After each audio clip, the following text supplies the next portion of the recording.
This podcast is for informational and educational purposes only. It is not medical care or advice. Clinicians should rely on their own medical judgments when advising their patients. Patients in need of medical care should consult their personal care provider.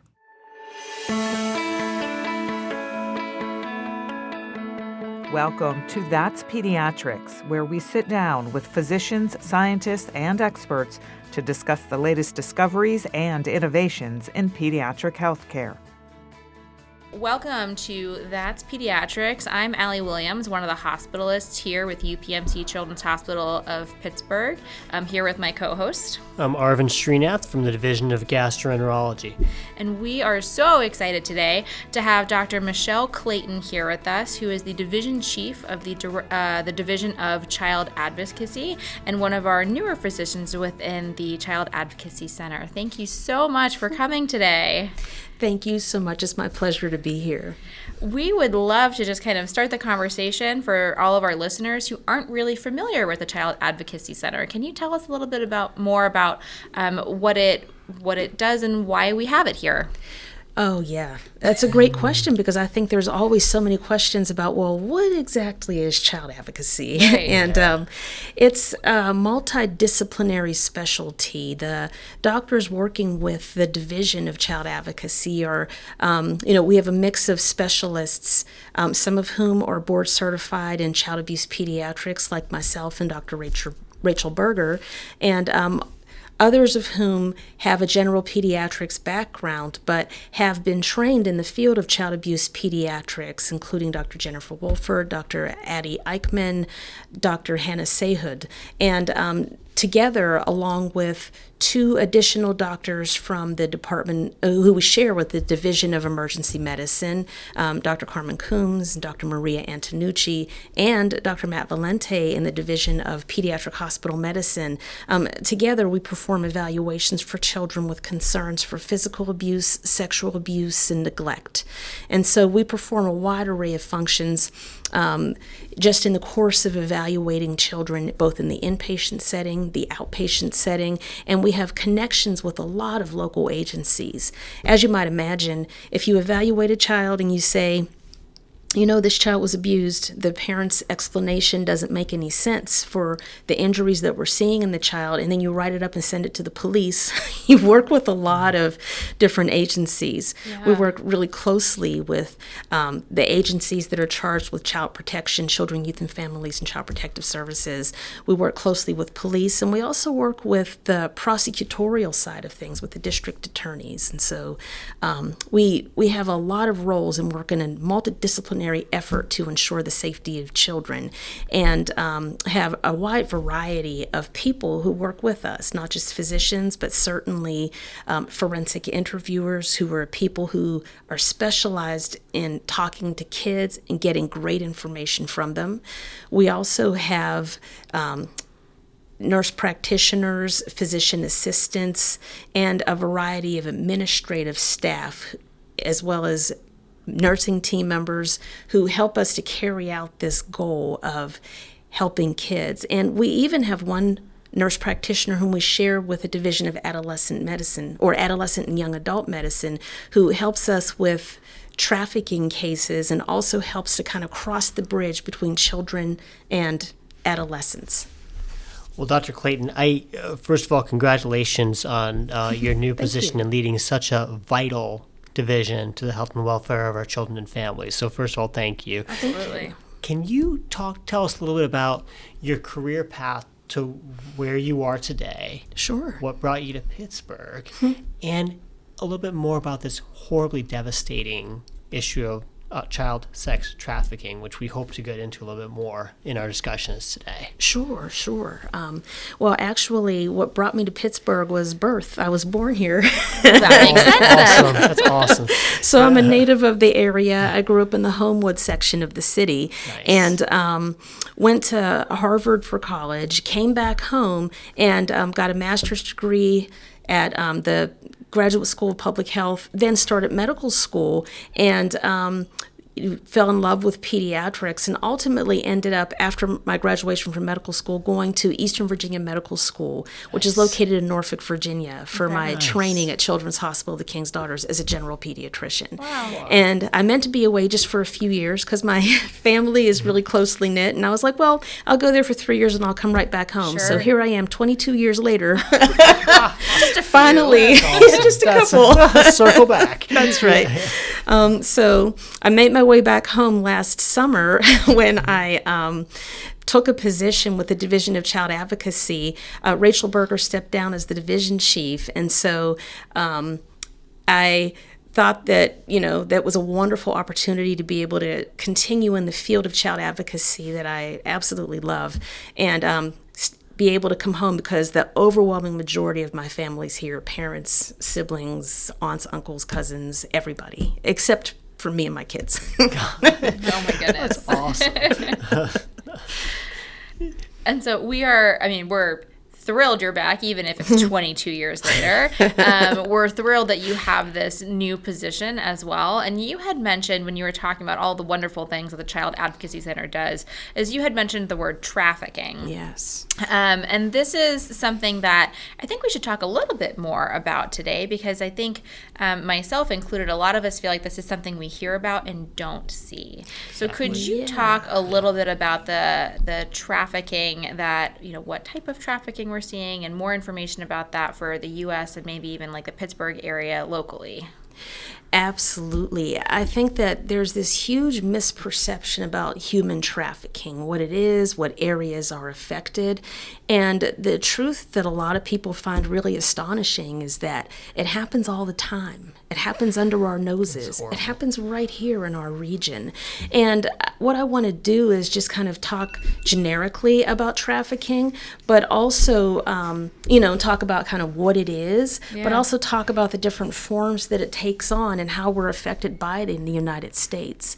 I remember at the center where I was before I came here, I heard about trafficking and thought the very same thing that most people think, like, oh, well, that's for other people, not for us, and certainly not here. Exactly. And we had some training about trafficking, and to my absolute astonishment, I realized that most of the people who've been trafficked, like most of the people in the United States have been trafficked, are natives of the United States. They're not brought from another country. They're not, they didn't cross a border. The overwhelming majority of people who've been subjected to human trafficking are U.S. citizens. That's shocking. It is shocking. It is. Estimates of the number of people involved in trafficking worldwide in a 2021 study show that at any given moment, over 27 million people are being trafficked worldwide. 27 million. 27 million, yes. And a lot of people think about sex trafficking, but forced labor is also a very highly prevalent way in which people are trafficked. When you think about who gets trafficked, most people think women in terms of sex trafficking. Sure. And it is true that the majority of women who are the majority of people who are being trafficked sexually or sexually exploited are women, although there certainly are men who are trafficked as well. And when it comes to forced labor, the majority of people who are trafficked are men, especially in the construction trade, which is another astonishing fact that people really don't think about. But women are also trafficked for labor, including domestic work, housekeeping, childcare. The amount of forced labor and the amount of sex trafficking that happens right under our noses is astonishing. Because I think the common perception of someone who's being sexually trafficked is a woman who's being forced by a pimp to bring in money. That certainly happens, but it's by far not the only way in which sex trafficking occurs. So for the listeners, I can't imagine how scary this is. I mean, just us hearing about this, and it's scary, devastating, horrible, immoral, so many words come to mind, which just I think we can't even put together in terms of thought processes, hearing what you're talking about even so far. For families out there, what are risk factors for this? It's a great question. And I think that in order to recognize what the risk factors are, we have to broaden our perception about what trafficking is and what it constitutes. And so it's this kind of traditional notion of a pimp prostituting a woman or prostituting a person and forcing them to turn over all their money is not the only way in which people get trafficked. Instead, sometimes you can have a group of people trafficking a person and forcing them to engage in sexual activity and taking the money, like a gang, for example. There's familial trafficking, horrible as it is and horrible as it sounds. Someone's family members can allow others to engage in sexual activity with that person or child in exchange for not just money, but also rent, food, drugs. Gosh. Right. And there's also a kind of survival aspect. A lot of children, especially those who are in, children and adolescents, especially those who are in abusive situations, may run away, but then engage in sexual activity for survival, to get a roof over their head, to get food, for drugs, or for anything they may need. And so if we broaden our perception about what trafficking is, and if we think about the federal definition of it, it's exchange of like using sexual activity in exchange for anything of value, not just money, but also shelter, clothing, food, survival, whatever. Exactly. And so when we think about it with that broader lens, we begin to recognize there's a whole lot of things that actually are sex trafficking that we may never have considered before. For example, a child who has to perform sexual favors to get lunch money, or a child who has to go see the landlord every time the rent is due and they go all by themselves. If we think about these things, the problem becomes truly staggering to contemplate. And a lot of our listeners are pediatricians or future pediatricians and members of our community. And so to think about it more specifically from a pediatric outlook, you had mentioned 27 million people worldwide. Are there any numbers, adults versus pediatric population? It's really difficult to come at these numbers like you're saying. Estimates about exactly how many women and children are enter into sex trafficking every year vary wildly. Some people think, some organizations believe as few as 10,000 each year. Others, the estimate's more like over 300,000 per year. Wow. So part of the problem being able to come up with decent estimates or pie in the sky vision of accurate numbers is because, this is a covert activity, right? There, efforts at concealment have become more sophisticated all the time, particularly with the use of electronic means of advertising a person's services, soliciting clients. I just realized you had asked about kind of ways that people can think about, or situations that could make people think about trafficking, and I did forget to answer the question, but and it relates directly to, how do we figure out what's going on? So I have to say that it's difficult to get clarity on the numbers of people. All we know is that it's far too many, and it's something that's usually pretty elusive because of the active efforts at concealing it. So, that's one of the challenges to identification, that active effort to conceal it. But there are a lot of places where trafficking tends to occur, particularly sex trafficking, such as hotels and motels, massage parlors, truck stops, even sporting events. There was I believe the last time the Super Bowl happened in Atlanta, there was this huge article talking about how many people were flown in to be trafficked. Oh, no. Oh, my gosh. Right. There's been a lot of studies about, who becomes trafficked and how old are they at the time. Most are between 12 and 15, although some are younger. And of the adults who were involved in sex trades, many of them became engaged in it before they turned 18. Identifying people who've been trafficked is something that really can help to change the course of their lives. If parents notice that they have a child who suddenly has these new things or these expensive things that no one in the family bought them or gifted them, that should heighten their concern about the possibility of trafficking. A common misperception about people who've been trafficked is that they are snatched from their home and they just disappear. Yeah. But actually many victims, or I shouldn't call them victims, because people who are being trafficked have a lot of resistance to being called a victim, and the trend is moving away from calling them a victim.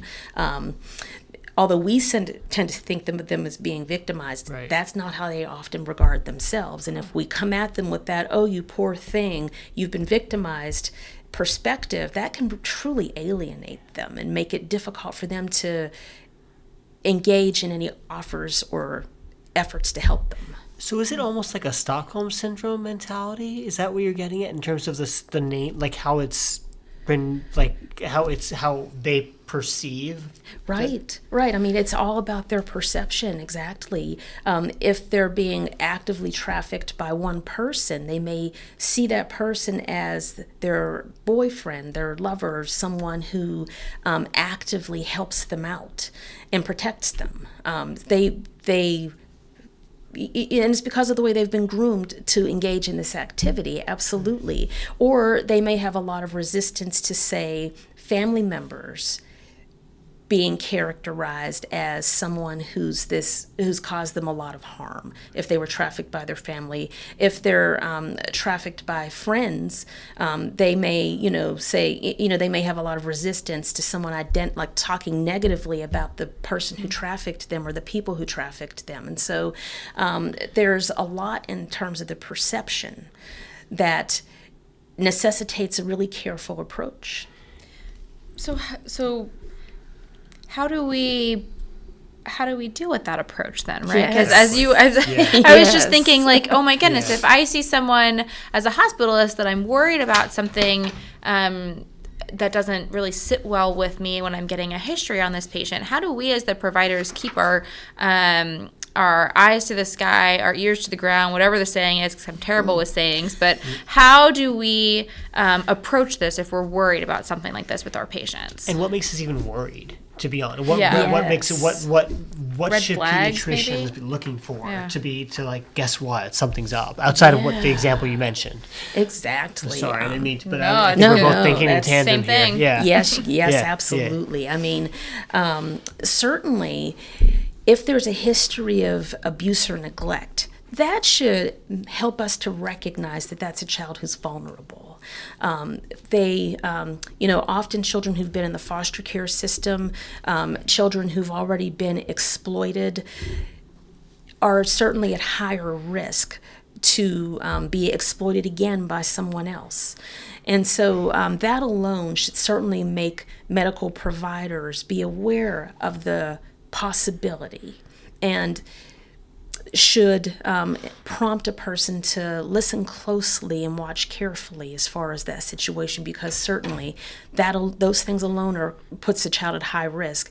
One child put it as, having been in the foster care system, she said, well, I was used to having a paycheck attached to me. How was this different?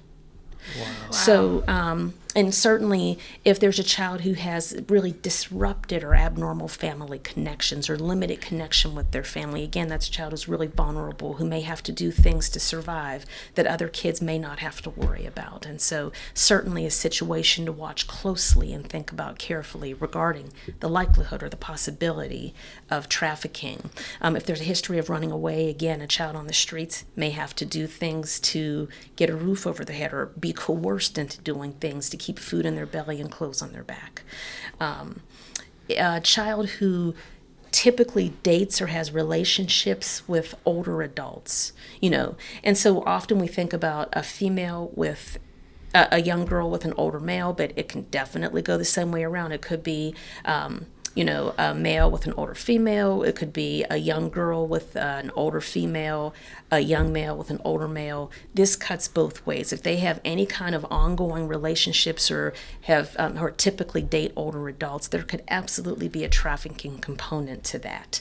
If there's a gang association, some gangs may have as initiations, require sexual activity as initiation to the gang, for example. And that can be like forced participation as someone being assaulted, or forced participation as someone who is doing the assaulting. And so those are definitely things to keep in mind, right? And if someone comes in repeatedly with sexually transmitted infections,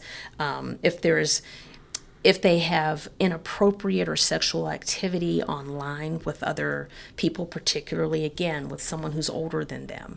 These are all things to keep in mind. And I did want to point out that children who are LGBTQIA+, certainly are very, very high risk for many things. First, risk for being rejected by their family, risk for running away, risk for being abused as their family discovers their sexual orientation or their gender orientation. Identifies as LGBTQIA+, absolutely is at high risk for being trafficked. And a child who's got substance abuse issues or ongoing substance use, especially if that's chronically increasing over time, they may find other ways to get money, or that vulnerability can be used to exploit them. So there are a lot of different things to keep in mind as we approach patients and families. And the goal is to really expand our perspective and include trafficking in the differential as we encounter patients and families. Anything that strikes us as unusual, anything that makes us concerned, we should listen to that little voice. Can you just touch upon the psychological impact long term on folks who have been subjected to trafficking? Absolutely. I mean, there's a whole host of problems that can pursue a person after having been trafficked, including low self-esteem, and then a host of mental health concerns, including depression, suicidality. Certainly substance use or abuse can be either exacerbated or even initiated during a time of trafficking. And so there's a whole lot of challenges. First, in helping a person understand that they were trafficked, that really may not be the way that they perceive themselves. And then once they can recognize that, then they can move on to a position of strength in terms of recognizing that they don't want that for themselves and moving beyond the elements which led them to it. And so there are some people who have been trafficked who remain in the same situation and really have a hard time getting away from it. And so helping a person to establish supports and having a therapeutic helping approach, establishing a rapport, is one of those huge things that helps. But certainly people who never get any kind of help are subject to a long array of serious long-term consequences, including all the risks that come with risky sexual behavior, risk for sexually transmitted infections, and definitely the mental health concerns are the hugest problem for them. Wow. Yeah. I think all of our eyes have been widened with this conversation. Spirit's a little bit sunken, won't lie, about learning about all of this. Right. But with that, you mentioned the population that's been trafficked, that's been exposed to this, that gets the help that they need, can also have success later in life too. Absolutely. So what do we do as providers besides recommending they go to the Child Advocacy Center and getting you all involved? Right. Are there other resources locally that we could tell our listeners about, that if they're worried about this, they could talk to their patients or the folks that they're worried about with? Absolutely. The Division of Adolescent and Young Adult Medicine has really led the charge on raising awareness and finding really effective ways to connect with people who've been trafficked and providing a vital source of support to them in order to help them shift their perspective and change the way that they're living. The Pittsburgh Action Against Rape Hotline, or the PAR hotline, is another way that people can access the services that can enable them to make this shift from being trafficked to a life after trafficking. And there's also sources through Allegheny County Children, Youth, and Families. Connecting with the Division of Adolescent and Young Adult Medicine and also connecting with PAR can enable people to access the resources through Allegheny County Children, Youth, and Families. And so there's definitely a community response. Interestingly, one of the things that I discovered is that there's been a shift in focus from identification and forensic evaluation to a therapeutic orientation and a supportive orientation, which surprisingly aids in criminal prosecution. So that's exciting. There's some sort of light. Yes, Right? yes. But I mean, I think that, as difficult as it is to hear these kinds of things about trafficking, and as we begin to recognize that a lot of it's happening right under our noses, right in front of our faces, that's a critical element in being able to help. And so, a lot of people say to me, "Oh my goodness, you do what for a living? You're a child abuse specialist. That must be horrible." But actually, I find that there's a whole lot of hope in what we do every day, because we get to see kids at a really terrible point in their lives, and we can help to turn things around by aiding them when they need it the most. I think that we have triumphs every day. I really like how that's framed, because it's exactly what I think we both are thinking. We can't thank you enough for your leadership and your division for truly, truly aiding the children and families in our area as well as throughout the nation too. More specifically, highlighting a really, really incredibly, I can't even put words to it, a problem, and giving at least some of the listeners some tools to act upon and to utilize to help these people who have been subjected to trafficking. Thank you, Dr. Clayton. We so appreciate you. Thank you so much. Thanks for having me come today. Yeah, thank you again so much for sharing all of your wisdom with us. We really appreciate it. And thank you to all of you who are listening to That's Pediatrics. You can find other episodes of That's Pediatrics on Apple Podcasts, Google Podcasts, Spotify, and YouTube. For more information about this podcast or our guests, please visit chp.edu/that'spediatrics. If you've enjoyed this episode, please be sure to rate, review, and subscribe to keep up with our new content. You can also email us at podcast.upmc@gmail.com with any feedback or ideas for topics you'd like our experts to cover on future episodes. Thank you again for listening to That's Pediatrics. Tune in next time.